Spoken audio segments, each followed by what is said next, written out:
Capítol 3. La perspectiva de gènere en l'entorn d'aprenentatge. La perspectiva de gènere permet treballar diverses qüestions relacionades amb l'entorn d'aprenentatge, com les interaccions a l'aula, les dinàmiques de relació professorat-alumnat o el llenguatge emprat. Heu pensat mai en quins biaixos de gènere ocorren en la participació a l'aula? En general, els estudiants homes tendeixen a participar amb més freqüència, sobretot en els grups més grans. Mostren més assertivitat i responen de manera més ràpida. Em talla molt per la classe.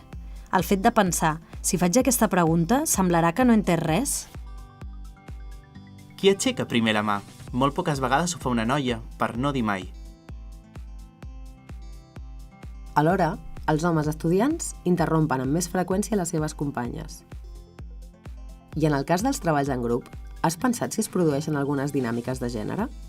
Molt sovint, el repartiment de les tasques no és neutral al gènere. Les estudiants dones acostumen a portar el pes de les tasques més invisibles, com l'organització o la coordinació del cronograma de treball, mentre que els estudiants homes acostumen a fer les tasques més visibles, com les presentacions orals a classe. Per la seva banda, el llenguatge i els exemples que emprem a les aules pot contribuir a crear uns imaginaris que reforcen els estereotips de gènere. Per exemple, cal evitar fer expressions del tipus els jutges i les secretàries judicials, els metges i les infermeres o els presidents de govern. Totes i tots necessitem tenir referents. És molt més difícil imaginar-nos poder ser allò que no se'ns mostra, especialment en els àmbits tradicionalment molt feminitzats o molt masculinitzats.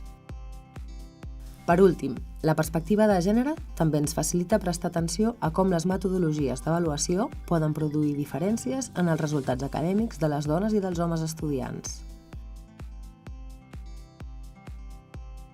Per exemple, diferents estudis han detectat diferències de gènere en els resultats dels exàmens en funció del temps proporcionat o en funció de si les respostes incorrectes en un examen tipus test són o no penalitzades.